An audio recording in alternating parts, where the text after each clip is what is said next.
3절 말씀을 우리 다 같이 한 목소리로 읽습니다. 의인의 적은 소유가 악인의 풍부함보다 낫도다. 아멘. 오늘 시인은 의인의 적은 소유가 악인의 풍부함보다 낫다. 의인에 대해서, 악인에 대해서, 의인의 결말에 대해서, 악인의 결말에 대해서 시편 37편은 여러 가지로 말하고 있는데요, 그 가운데 한 가지로 의인의 적은 소유가 악인의 풍부함보다 낫다라고 말하고 있습니다. 의인의 소유는 의로운 방법으로 획득한 것이기 때문에 거기에는 참 기쁨이 있습니다. 또 의로운 방법으로 재물을 획득하면 거기에는 적이 생기지 않아요. 그렇기 때문에 두려움도 없습니다. 염려도 없습니다. 그러나 악인은 어떻습니까? 악인의 소유는 악한 방법으로 획득한 것이기 때문에 거기에 기쁨 자체가 있을 수가 없어요. 그리고 그런 과정에서 많은 적들이 생깁니다. 그래서 늘 두려움 가운데 살아갈 수밖에 없고, 실제로 누가 자신을 괴롭게 하지 않는다 할지라도 자기가 악한 방법으로 얻은 그것으로 인해서 스스로가 스스로를 괴롭힐 수밖에 없다는 것이. 그래서 잠언 10장 22절은 말합니다. 여호와께서 주시는 복은 사람을 부하게 하고 근심을 겸하여 주지 아니한다. 그래서 어떤 부라 할지라도 근심이 함께 따라오는 것은 하나님이 주신 복이라고 말할 수 없어요. 인간이 노력하고 인간이 지혜를 사용하면 부를 얻을 수 있습니다. 그러나 거기에는 진정한 기쁨과 평안이 없다는 것이, 근심이 따라온다는 것이. 그러나 하나님의 은혜로 얻게 된 그런 부, 그런 축복은 어떤 근심도 따라오지 않는다라고 말하고 있어요. 뿐만 아니라 의인은 많든 적든 자기가 가진 소유에 대한 그런 진정한 주인 노릇을 할 수 있어요. 이 말은 소유권을 주장한다는 것이 아니라 내가 누군가를 주고 싶을 때 줄 수 있어요. 또 누군가에게 주어야 되겠다라고 할 때 또 줄 수 있는 것이. 그러나 악인은 어떠한가? 마음은 있어요. 인간이라면 누구나 그런 기본적인 마음들은 있어요. 마땅히 써야 할 것, 마땅히 베풀어야 할 것. 그럼에도 불구하고 자기의 것인데도 자기 마음대로 하지 못해요. 그것이 악한 자의 모습이다. 그러므로 의인은 소유가 많든 적든 그것을 누리며 살아요. 그러나 악인은 그 소유가 아무리 많다 할지라도 그것을 하나의 짐으로 머리에 이고 사는 거예요. 이것이 의인과 악인의 차이다 라고 오늘 본문은 이야기하고 있습니다. 시편 102편 1편 8절에 보면 이런 말이 나와요. 아침마다 내가 이 땅의 모든 악인을 멸하리니. 아침마다 이 세상의 모든 악인을 멸하겠다. 무슨 말일까요? 하나님은 매일매일 심판하시는 분이 아니 오랫동안 참고 기다려주세요.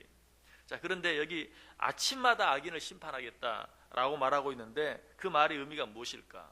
하나님께서 아침마다 그를 심판하는 게 아니라 악인들은 매일매일 눈을 뜰 때마다 자기가 행한 그 악한 일, 또 악한 방법으로 획득한 그 짐이 되는 그런 모든 소유로 인해서 스스로 괴롭힘을 당할 수밖에 없다. 매일매일 괴롭힘을 당할 수밖에 없다 하는 것을 이야기하고 있는 것이. 의인들은 의로운 방법으로 얻은 것들을 날마다 누리면서 기쁨 가운데 감사하며 살 수 있지만, 악인들은 악한 방법으로 얻은 그것으로 인해서 그것이 짐이 되어서 아침에 일어날 때마다 스스로 괴롭힘을 당하고 만다. 바로 이 사실을 하나님께서는 악인들을 매일 아침 심판하신다라고 이야기하고 있어요. 악을 행한 자들, 악한 방법으로 무엇을 얻고 또 그것을 가지고 살아가는 자들, 이런 자들은 스스로 매일매일 서서히 죽어갈 수밖에 없어요. 아니, 그런 삶은 살았지만 사는 것이 아니.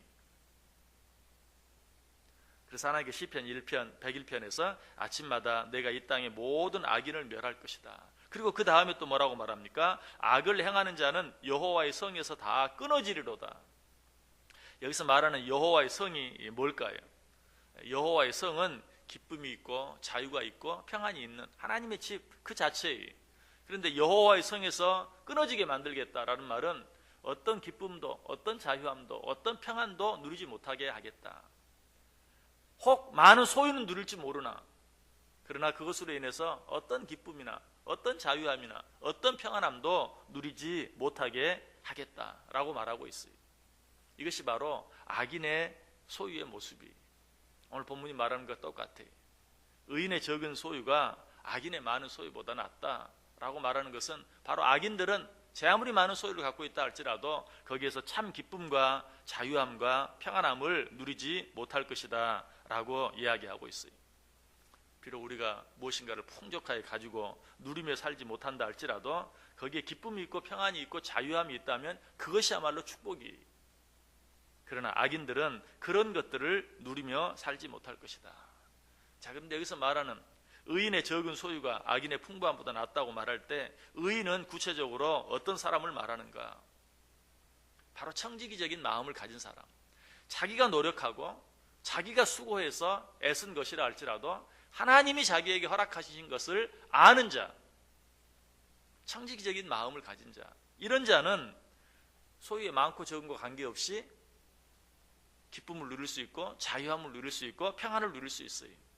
그러나 내가 수고하고 내가 노력해서 얻은 내 것이다 라고 생각하는 사람은 거기에 기쁨이 있을 수 없어요. 그것은 이미 짐이 되고 그 사람은 그 소유의 주인으로서의 삶을 사는 것이 아니라 그 소유의 종으로서의 삶을 살 수밖에 없어요. 소유의 지배를 받게 된다는 것이. 자, 그런데 왜 여기서 시인은 의인의 적은 소유, 그냥 의인의 소유, 의인의 소유는 악인의 소유보다 낫다라고 말해도 되잖아요. 그런데 왜 의인의 적은 소유라고 말할 수 있을까요? 이 말은 의인은 적은 소유를 누릴 수밖에 없다, 그런 의미가 아니에요. 또 의인은 적은 소유만 가져야 된다, 그런 말도 아니. 이것은 우리의 진정한 행복이, 우리의 진정한 기쁨이, 우리의 진정한 자유함이 소유의 많고 적음에 달려있지 않다는 것을 가르쳐 주시기 위해서 의인의 적은 소유가 악인의 많은 소유보다 낫다. 소유의 많고 적음으로 인해서 참 기쁨, 참 자유함, 참 평안이 주어지는 것이 아니라는 것이. 잠언에서도 잠언 16장 8절에 적은 소득이 공의를 겸하면 많은 소득이 불의를 겸한 것보다 나으니라. 참 기쁨이, 참 자유함이, 참 평안이 소유의 많고 적음에 있지 않다라는 것이. 그렇다면 참 기쁨과 자유함과 평안함은 어디에 있습니까? 그 소유의 진정한 주인이 누구이신지를 아는 것과, 그리고 그것을 얼마나 소유하느냐가 아니라 그것을 어떻게 사용하며 사느냐, 또 그 소유를 어떤 눈으로 바라보며 사느냐 하는 것에 달려있다는 것이. 누가복음 12장 15절은 이렇게 말합니다. 그들에게 이르시되 삼가 모든 탐심을 물리치라. 사람의 생명이 그 소유에 넉넉한 데 있지 아니하니라. 사람의 생명이 소유의 많고 적음에 달려있지 않다는 것이. 노블레스 노마드라는 말이 있어요. 이 말은 소유보다 경험을 중시하는, 무엇을 그저 많이 쌓아놓고 그것을 이고지고 사는 삶을 사는 것이 아니라 그것을 가장 아름다운 방법으로 사용하며 살기를 원하는 그런 삶, 그런 삶을 노블레스 노마드라고 그래요. 우리 그리스도인들의 삶이 바로 그런 삶이 돼야 돼요. 무엇을 어떻게 얼마나 모아서 그것을 쌓아두고 살 것인가가 아니라 이것들을 내가 어떻게, 무엇을 위해, 누구를 위해 사용하며 살 것인가를 생각하며 살 수 있어야 돼요. 바로 이런 마음에서 시작된 유명한 운동이 하나 있어요. 헤비타트 운동이라는 것. 여러분 잘 아시죠? 남에게, 어려운 자들에게 집을 지어주는. 이 운동을 시작한 사람은 밀러드 풀러라는 사람인데요. 이 사람은 법률가이자 사업가로서 수많은 돈을 벌어서 억만장자가 되었어요. 그런데 그 부귀가 자기 가정의 위기가 되고 영적인 위기가 된다는 것, 특별히 그 아내가 정말 이 많은 소유가 하나님과 내 사이를 멀어지게 만든다는 사실을 깨달았어요. 그래서 이 부부가 시작한 일이 자기의 소유로 집을 지어서 꼭 필요한 어려운 사람에게 나눠주는. 그런데 그냥 나눠주지 않아요. 그 집을 지을 때는 반드시 그 집을 소유하게 될 사람이 함께 그 집을 짓는 일에 동참해요. 그리고 그 집을 다 지은 다음에는 들어가 살되 그 집값을 반드시 갚아야 합니다. 물론 그 집값은 아주 실비에 가까운, 적든지 많든지 그 집값을 계속 상환하고, 또 한 가지는 그렇게 해서 집을 얻은 사람은 반드시 또 다른 사람의 집을 짓는 일에 동참해야 돼요. 반드시 참여해야 돼요. 이렇게 진행되는 것이 헤비타트 운동인데, 정말 그 일을 통해서 많은 사람들이 잃어버리는 행복을 찾고 자유함을 찾고 누리면서 살아가는 모습을 보게 돼요. 바로 이런 운동이 소유의 많고 적음에 행복이 있는 것이 아니고 기쁨이 있는 것이 아니고 자유함이 있지 않다는 것을 깨달은 자들이 하는 일들이. 여러분, 진정한 축복은 하나님이 주신 것들로 인해서 거기서 참 기쁨과 감사함과 평안을 누리며 사는 것이다. 그러나 이 사실을 알지 못하는 자들은 제 아무리 많은 소유를 얻는다 할지라도 참 기쁨을 누리지 못한다. 그래서 아까 시편 101편이 뭐라고 말한다고요? 악을 행하는 자는 여호와의 성에서 다 끊어지리로다. 기쁨이나 자유함이나 평안과는 상관없는 그런 삶을 살게 될 것이다. 여러분, 우리의 삶을 한번 돌아볼 수 있어야 돼요. 우리가 무엇으로 인해서 기쁨과 감사와 평안을 누리며 살아가는가? 혹시라도 우리가 하나님을 믿으면서도 하나님을 알지 못하는 자들과 더불어서 눈에 보이는 것이 전부인 것처럼 믿고 살아가는 것처럼 소유의 많고 적음으로 인해서 우리가 행복할 수도 있고 그렇지 않을 수도 있고, 기쁠 수도 있고 그렇지 않을 수도 있고, 자유할 수도 있고 그렇지 아니할 수도 있다고 생각하면서 살아가고 있지 않는지 한번 확인해 보아야 돼요. 아무리 내가 가진 것이 많아도 내 마음대로 할 수 없는 것, 여러분, 그것은 축복이 아니에요. 여러분이 가진 것이 많든 적든 그것을 내 마음대로 할 수 있는 줄 확인해 보세요. 하나님께 감사해야지. 하나님께 감사할 수 있습니까? 내가 누군가를 도와줘야지. 도와줄 수 있습니까? 그런 마음이 있어도 그렇게 하지 못하는 것은, 그것은 이미 내 것도 아니고 축복도 아니. 내가 어떠한 삶을 살고 있는지, 앞으로 어떠한 삶을 살아야 될지 한번 생각해 보세요. 오늘 성경은 우리에게 말합니다. 사람의 진정한 행복과 기쁨이 소유에 많고 적음에 있지 아니하다. 먼저 내가 가진 모든 것이 하나님께서 은혜로 내게 허락해 주신 줄 알고 감사할 수 있어야 돼요. 그리고 하나님께서 왜 그것을 나에게 주셨는지 생각할 수 있어야 돼요. 그리고 그것을 하나님께 드리면서 사람들과 나누면서 살아갈 때 진정으로 거기에 참 기쁨이 있고 감사가 있고 행복이 있다.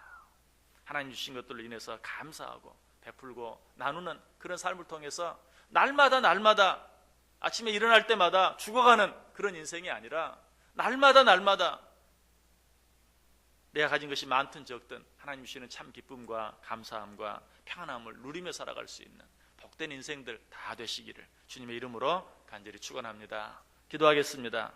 사랑과